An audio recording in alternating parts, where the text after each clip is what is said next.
This is the Heroes Podcast. We're back again, and I have Mark McPherson here from Australia. How are you, Mark? Very, very well. Thank you very much for asking. And how are you? Oh, I'm great. And also because I have Mark as a, let's say, a permanent guest on my videos, but we're running a, hard conversations and how to communicate better type of series, which I will give you the link to under the podcast. But today is Mark's story and how he has become an expert in his own field. But before we go into his background, I will just read out his bio so you guys know who we are meeting here today. He's a special man, and he's a creator of the Amplified Performance Blueprint and the Workplace Harmony Game Plan. His personal conversation scripts combine the verbal, vocal, and visual communication codes, which makes it easy for you to master tough conversations and deal with difficult people. And I had a taste of that as well, and I used some of Mark's magic. Also, he's been a science teacher, lecturer in behavior management, senior education officer in drug and alcohol and sexual health, team leader in the New South Wales Police, which I didn't know, and a researcher and instructional designer, trainer, and a coach. Mark has formal qualifications in science, health, education, and psychology. Welcome on the show. It was, but do you want to take us back, Mark, to the beginning, and whether you had sort of challenges with self-worth, self-confidence, and how you have been dealing, what you've been experiencing, or lack of things going on? Well, you're going to hear stuff that no one else has heard, right? So, except my wife. And most certainly nothing has ever been put into recording, that's for sure. So the reason why I feel happy to tell you this stuff is because you make it easy. So thank you for making it easy for me to tell my story.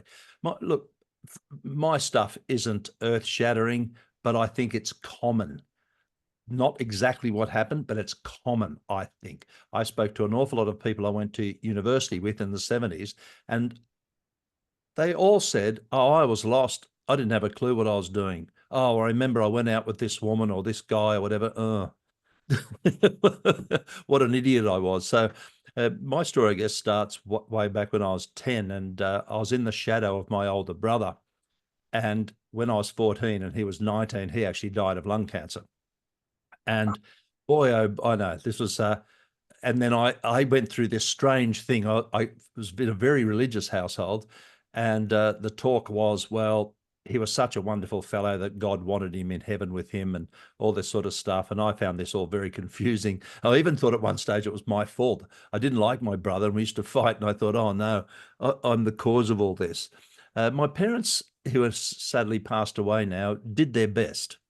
And like a lot of people, there is a generation gap, I think. And I do envy those parents who are able to speak to their kids, but my parents didn't, because this was a bad thing and it was something that just happened and you don't talk about it. But I was lost, really. I went off to uni sort of, I don't know. My brother went there. I guess I should, because otherwise I'll be letting the family down. You talk about these things all the time, about these pressures on us that they come from somewhere. My parents never said this. It was unwritten. It was just something inside my head that said, I've got to fulfill this dream. And I most certainly was not happy there at all. But I am going to throw in a few other little things for you. I worked as a telegram boy, and people won't know what a telegram is. Yes, once upon a time, you actually used to write something out, and this would go through from one post office to another right across the world, and through a little machine, it'd be typed out. And we'd get on our bicycles and deliver it. But what I'm leading to is the postmaster, as they were called in those days, they were males, taught me how to deliver a good news telegram as opposed to a bad news telegram. Now, I didn't pay any attention to it. I was 15 and I'm riding my bicycle. I don't really care. But he taught me the visual skills of this. And it sounds basic now, but I watch presenters and people don't do it very well. And that was, hello, are you Mr. Hoffman? That's the good news telegram. You know, like, Be out there, get into it. And the bad news telegram was, I'm looking for Mr. Hoffman. Are you able to tell me where he is? So you didn't look at them because it was an upsetting thing. So just a minor thing, but that's what I learned. I'm going to skip right down the path now. And I was a teacher, and I for the first time in my life, I found self-worth. Oh, wow. I've actually got something to deliver here. I understand these kids. They're lost like me. I found school a pretty tough place, really. I looked at these kids and they're sitting on chairs. They should be out killing woolly mammoths. I don't know. I thought it was a pretty tough place. And I think that's why I was good at it, because I actually had some sympathy. Like, this is a tough gig. And I remember on Monday mornings, I used to allow the kids to talk about football for 10 minutes. Now, some teachers actually thought this is bizarre. Some teachers actually thought that I was being a bit weak. Oh, letting the kids have their way by talking about football. I thought, they've got a whole week ahead of me talking about magnetism and they don't care about it. Let's get 10 minutes of their life out in the open for a while. So I'm just throwing in all sorts of things for you, but this is something that I found worthy. I thought, wow, I can do something. I can do some good here. But I left that, and I'll skip a little bit. And one of my next best jobs was working with TAFE students, that technical and further education students. So they've left school but haven't gone to uni, but they've gone to a trade establishment. And I worked with, of all things, with young women being assertive, in particular, getting into a car with a drunk driver and then turning around and going, I should not be in this car. How do you get out? So the skills to plan properly and get out of it, and actually not necessarily be assertive and say, oh, excuse me, Bill, you've been drinking. I'm going to get out of the car. Like, you want to fight on your hands? Just do that. Especially when you've got your mates in the back there going, yay, let's get on. But working with them to give them the knowledge and skills, how can you get out of this? How can you go back? Oh, I just need to go to the toilet. I just need to speak to someone. I just need to do something. Get out of there. Do whatever you can just to be safe. Then the next issue, of course, is you're now 20 miles from home. How are you going to get home? So that, once again, I found, wow, I know that they actually loved it, because I actually had 17, 18, 19-year-old young women, I won't call them girls, actually say, for the first time in my life, I've felt safe going out. And you go, yeah, I've actually done something worthwhile. So the reason why I'm just telling you all of this is, these are some of the things I've had going on in my life. Amazing. And what an adventure and stories that you had. Well, I might just drill into or dive into a bit more is how was this lack of self-worth to you? Like, what was your experience? You mentioned lack of direction or maybe lack of drive, but probably, do you want to just tell us a bit more about how you felt, or what were the symptoms of things that just didn't work well for you? Well, it may not come as a surprise to you, but loneliness, worthlessness, uselessness, it means you find it difficult to build relationships because of what happened to my own parents with my older brother. Who wants to get into a relationship and have a child if that's what happens to them? So I was quite, what's the word I'm after? I was quite a human being that was on the ropes, so to speak. I'm trying to think of the right word, but I was dysfunctional. That's the word. So at the one stage time, I'd go to work and feel good that I've actually done some good for the world, but at the same time, leave work at 5 o'clock, going into this empty paradise of poor relationships, doing stupid things, drinking way too much. Way too much. I found a lot of solace in the pub and alcohol. Sitting at the bar by yourself, having beer after beer, is not a great way to spend your life. And that's where I spent my 20s and 30s.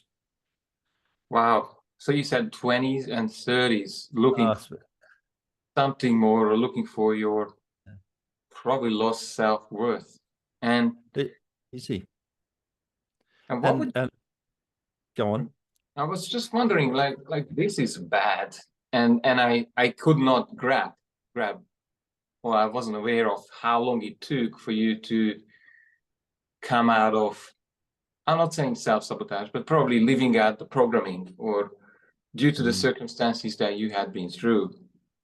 What has, and you've already shared one thing, finding teaching as a career and maybe inspiring children.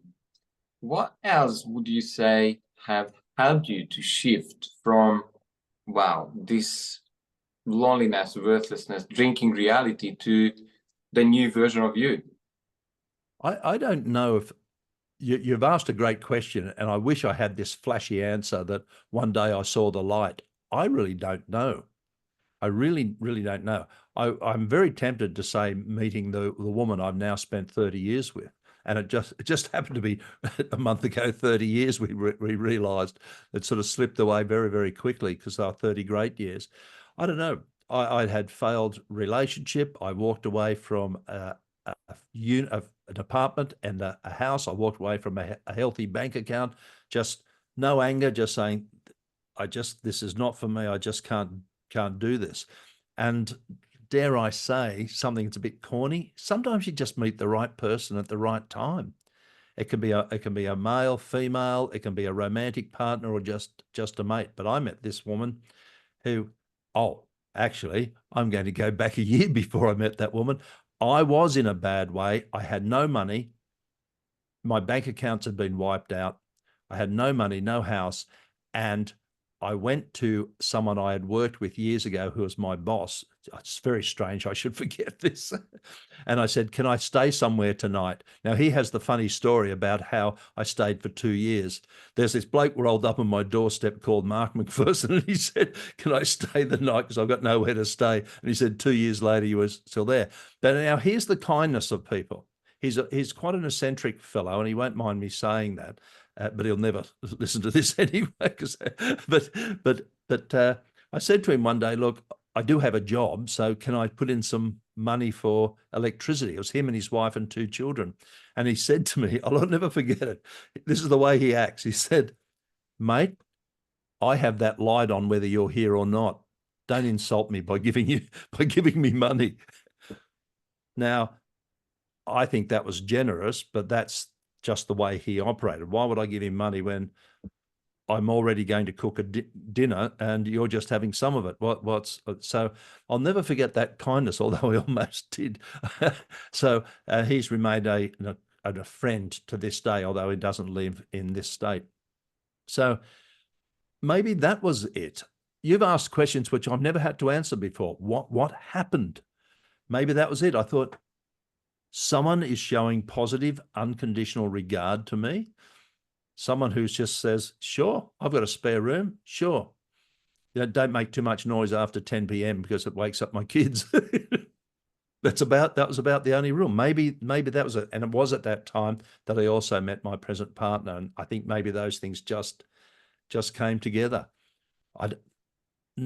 No sort of amazing event, except a slow change of things happened where I thought, wow, people really do that sort of thing. Now, he would not see it. To this day, he would think it's funny. He still makes the joke. The bloke who came for one night and stayed for 2 years. Well, it really resonates with me, and I believe, yeah, it's touching a piece of my heart, and especially about the Australian culture. And there's this thing called mateship. I haven't lived all of my life there, but I understand that there is this attitude of, well, giving, sharing, and this level of generosity, which is maybe even unconscious, is absolutely a miracle to me. When someone, without even probably understanding how much he elevated your life, has changed your life in this quiet, stoic way, saying, oh, we're operating the house. We're cooking dinner every night, so you can have a piece of that. The other thing I picked up from what you said is change has been maybe about walking away from things that did not work anymore. And that's, I believe, is another golden advice, because a lot of people are not walking away, they are staying in it, and it hurts and it's painful and it's taking their self-worth or self-confidence, yet they wouldn't move. Have you got anything to say to that before we... Oh, wow, look, once again, you've raised questions I've not considered before, but I'm now thinking about my barrister, the senior solicitor that I saw for over this house business. And he actually said to me, how important is this to you? And I said, well, I did earn it and it's mine and all that sort of stuff. And he said, well, this is what's going to happen. He says, this won't go to court for another 12 months. There's going to be a lot of letters written between from me and the other party, and I'm going to take a fair whack of your money at the end of it. What do you want to do? And I said, maybe I needed it. I went away going, what a terrible person. He's going to take all my money. Oh my goodness. And it took me maybe 24 hours to get back to him and say, I've had enough. I need a fresh start. Do it. Do it. And it's after that, then I said to myself, I've got nowhere to stay. And I went to this fellow. How lucky was I? He said, sure. Right. I've got a spare room.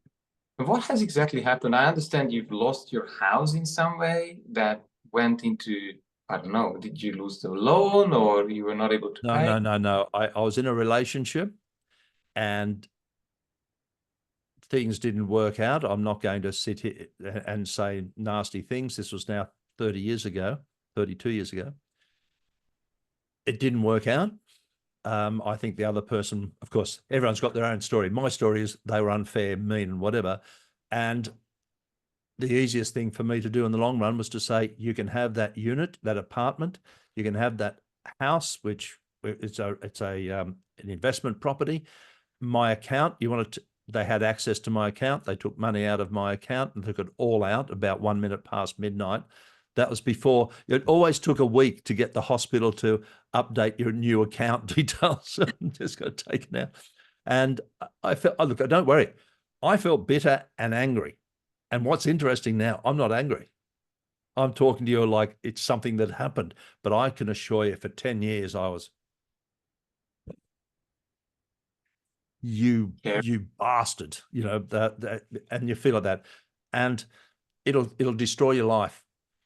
It would have destroyed my life if my new partner we didn't have such a nice time together and just have fun and accept me for who I am. And if I didn't stay in Roger's place, that's his name, I think I would have been a very bitter and twisted man. There you go. That's you've got things out of me I've never thought of before. That's what happened. Let me just get some more. And just one last question. You don't need to answer if you don't want to, but I'm curious to find out how or what has caused you to let go of that resistance, that anger, that feeling, I guess, hatred against what happened at that point. How did it happen? I cannot say there was one day, then suddenly I had an epiphany. Some people do. They just have something. To me, I think it was a gradual thing. I think I don't think I realized it consciously. You're getting it out of me. It's stuck in there. Yes, Roger showed me unbelievable kindness. He didn't have to do that. My goodness. All I had to be was nice to his kids, which was easy enough to do. And I helped with the washing up. He didn't even expect me to do that. Oh, you're a guest. You can't be a guest for 2 years. But I also didn't drink alcohol for a few years at all. I decided all this sort of stuff. I do drink alcohol now. I've gone back into that world. But I don't know. I wish I had an answer for your listeners to be able to say, this is what happened. But for me, it was a gradual thing, lots of other things. I also met two fantastic males who are still my friends, and I met them of all places in the gym. In fact, in the sauna.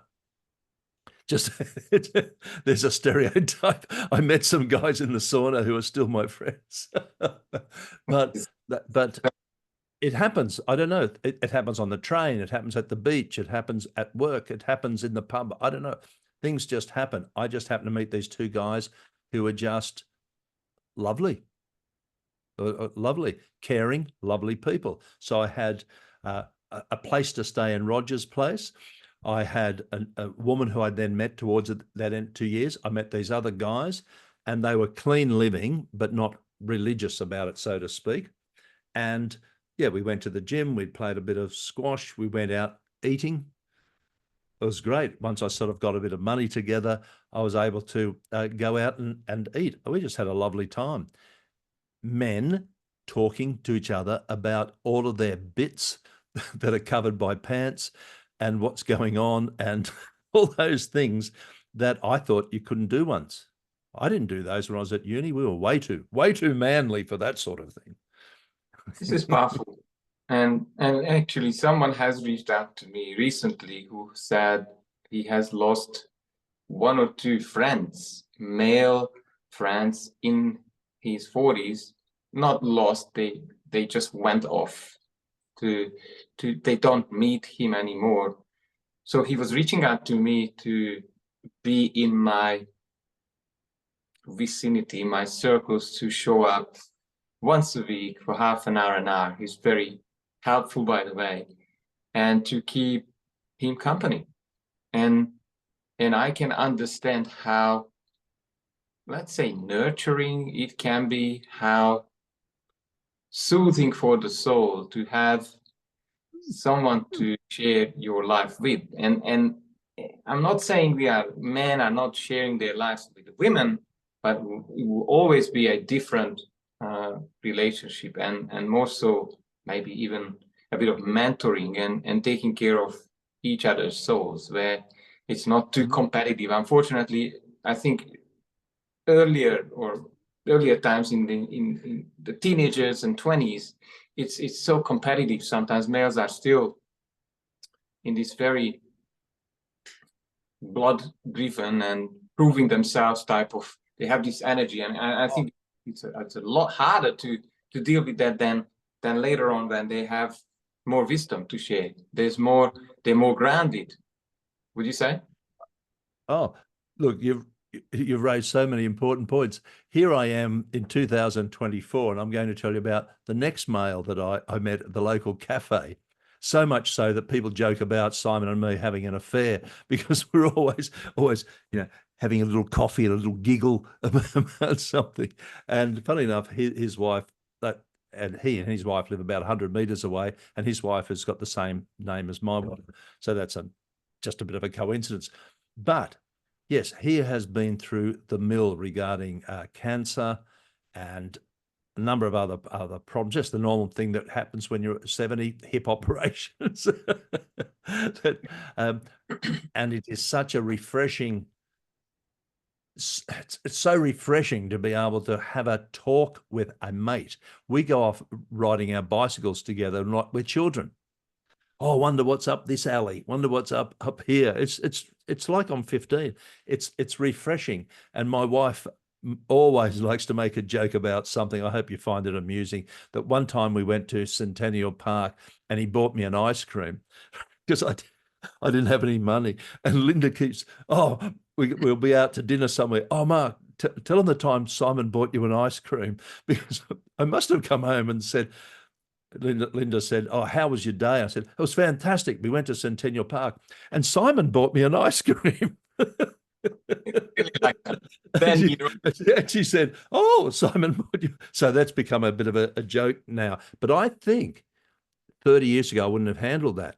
That would have sounded gay or something. I couldn't have had that. That's how we change and develop. I don't care what people think my relationship is with Simon. I know in my heart the relationship one is of true friendship. I could easily go to him and say, I think I need to go to the doctor because something's not right here. That's what you could say. And the reason why you can say some things to him is we are both heterosexual males, although I'm not sure about either of us sometimes. But but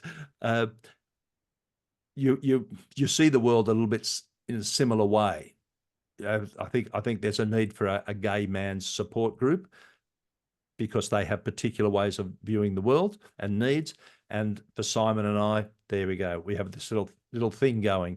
And yeah, Linda likes to mock us. He bought you an ice cream. So look, we've jumped on to so many different topics, but you have drawn out of me some things that I didn't know were there, things that I'm not talked about before, most certainly not openly, and most certainly not on a recorded device. But I've not said anything unfair or mean. But I'm going to jump right up to what I actually do for a living.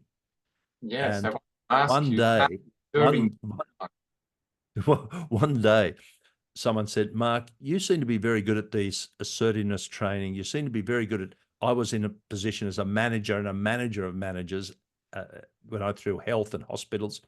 And apparently I used to have a lot of tough conversations with people, and I could be known as being what you might call fair but firm, reasonable. You got to be fair and reasonable. You can look at someone straight in the face and say they've done the wrong thing. You can do it one way and you can do it a different way. And they said, Mark, we want you to run some courses on dealing with difficult people and having tough conversations for our new managers. And I said, sure, I can do that. And went home and go, I had no idea. I had no idea what I do. How can you run a one-day program on something? You don't know what you're doing. So I went to lots of programs and webinars, or they weren't called webinars then. I read books and workshops, and I thought they were all wrong. That's how I got into my game, I thought. And I'll give you an example. I was in a 2-day assertiveness training course, and mainly it was women, mainly around 40 years of age. And at that time I was in my mid-40s. And they needed help. And there we were by 12 midday on the first day, still talking about butcher's paper and what do you think assertiveness is and what do you... And I looked at these women, they needed help now. They needed to go home that night and have a conversation with their husband about their rudeness or sexism or whatever it happened to be. And that's why I got into writing my own stuff, because I thought, this is just, come on, these people need help. They need practical, down-to-earth help. So that's, you read out something at the beginning about my personal conversation scripts, and that's what I write for people. These are the words that have to come out your mouth. And at the end of it, that's it.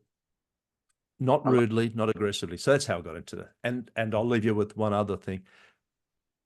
You know this, the feeling when you help someone who comes to you for help. I need to be able to do this. I've got a staff meeting tomorrow, and sometimes people are rude to me. I've got to say, Bill, we'll talk about that later. How can I do that so it's not rude and I don't be seen as an aggressive woman? That to me is, wow. That's what I love doing. It's powerful. You bring in true transformations to well, heated situations, or having people ready, set them up to take those hard conversations. And I know we had a few conversations about that. What would you say if things went really well for you for the next 5 years? What would you be celebrating? Oh my goodness. That's a hard question. What I'll be celebrating? Well, I'd eventually have those books out. I'd eventually work out what a little bit more about who I am and what I want. I'm 70, and this sounds gruesome, but the reality is I might only have 10 to 20 years. When I'm 90, I probably won't be traveling around Europe on the back of a motorcycle. So life is precious. But I think in the next 5 years, I would like to have produced, and I would have liked to have put together all my stuff and given it to people. It's all very well, and I love helping individuals come to me for help. I have them sometimes they're crying. I had a woman the other day who was in tears. This has happened at work, and he said something, and it's sexist, and all this is terrible. To be able to help them, but to be able to produce something together where I could not just keep helping individuals, but maybe something wider to the world, that would be a legacy, if you like. Yeah, that would be, I'd be very happy. I'd sleep very easy knowing that people were using my stuff. Yeah, that's the word. That's the word that has come to me, legacy, and creating, I don't know if it's called a knowledge base or an online information, skills, and courses bank of Mark McPherson, where you will still be available in your trainings and teachings and whatever that could be. I started to think about my own legacy now. This is a great interview. How I would make that available for people and easy to reach. And the other day I was thinking, and you can share if you want your thoughts about this, but I believe if I'm gone, and that will happen one day, I knew, then that I'm looking at a YouTube channel sometimes, and I'm looking at Facebook's metaverse as available. If I'm not available anymore, and especially a YouTube channel is forever. I mean, if the internet is going and this planet is operating and we still have, electricity, then there is a good chance that the things that you and I create and that series is going to have its own life for hundreds of years. Would you agree? Well, that would make me very happy because we all like to make money. Let's not pretend, but we need money. There's no doubt about it. But I am now comfortable. We're not rich. We own our own house, very, very moderate house, two-bedroom, small house in the inner city of Sydney, but we don't owe anyone any money. Now, that to me is great. We have food on the table, and if we want to go to the pub at night for a meal, we don't. When I say the pub, clearly I'm not going out to fancy restaurants, but we're comfortable and very happy at the moment. So to be able to leave something in the next, you said 5 years, 3, 4, 5 years, be able to leave something that in your heart people are using later. Wow, that I'd be happy with that. I'd be happy with that. And maybe like you, I get into trouble with my sales marketing people. Oh, you shouldn't have given that away. You should have sold it. You should have, and maybe that's true. But sometimes you've just got to give and say, no, that's okay. It's yours. You can have it. Wonderful, wonderful attitude, because I think that giving of, hey, you can have this, has changed your life. And as you have told that story of staying for one night for 2 years was a transformational experience. It's even clearer now to me that now there comes a point in life when it's time to give back, because there is no point hanging on to anything anymore, because we all go, let's say, with empty pockets. Look, I'll give you one example. Here we go. I know it is probably time to go, but here's my parting shot on all of this. We were recently away for 3 weeks in north of the state. Our house is empty. I put it out to our friends around the state. If you need to come to Sydney for medical appointments or just want to come to Sydney, our house is available from this date to that date. Now, some people stayed in it, people we didn't actually know. They were friends of our friends who we trust. And all I said to them, if I come back and all my wine is drunk and things are broke, I'll be very annoyed. But other than that, now I didn't expect anything, nothing. What a bit of electricity, and really, it's not anything. They left money in an envelope for us. Now, Powerful. that was not expected. That was nice of them, perhaps the sort of thing you and I might have done, but it was not expected. I wanted to, my attitude was, and my wife's my partner's attitude, we have a house. You want to use it? You know, we're not here.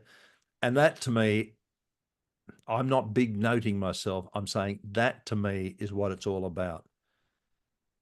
It took nothing for me to give. And then they gave me some money. Well, I'm trying to work out now how to get it back to them, because it wasn't an insult. It just wasn't necessary.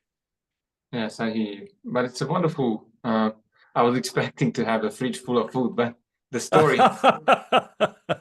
Well, I didn't touch the wine, so that was good. And they didn't use all my shampoo, which was good. Absolutely. It was a wonderful conversation. I'm wondering if someone is in a place in life where things are not flowing well, they are not able to communicate their needs, they're looking for direction. What are the 3-5 things that would be sort of golden nuggets from you to help themselves now move on? Oh my goodness. Number one is, funny enough, I'm writing a LinkedIn post about this yet today, and I might publish it tomorrow if I get it finished. Don't be afraid of quitting. There's a myth around you've got to persevere. So this is my big nugget. There's a myth around you must persevere with your marriage, with the job.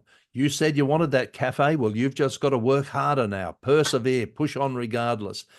And I think sometimes you've got to quit. It's okay to quit. It's okay to say this wasn't for me. I started my PhD once and I realized it was not for me. Now, people actually said, oh, what a shame. I would have loved to have had a friend who was called Doctor. Oh, what a shame. Oh, why did you give it up? Because it wasn't for me. I gave it a go. It wasn't for me. That's my red hot nugget. Do not be scared of quitting. Don't just quit at the first problem or obstacle. Think about it, get advice. But if you need to quit that job, quit that way of thinking, quit that relationship, sometimes that's what you need to do. It's not, you might be embarrassed, but you shouldn't be embarrassed. Move on. Well I done. did. Well done. What a last word. Change is possible for anyone, anywhere, anytime. And it's allowed. Thanks very much, McPherson. It was a great time together. And we'll see you in the next weeks in our series, of course. Thank you so much, my friend. Always lovely talking to you. Thanks.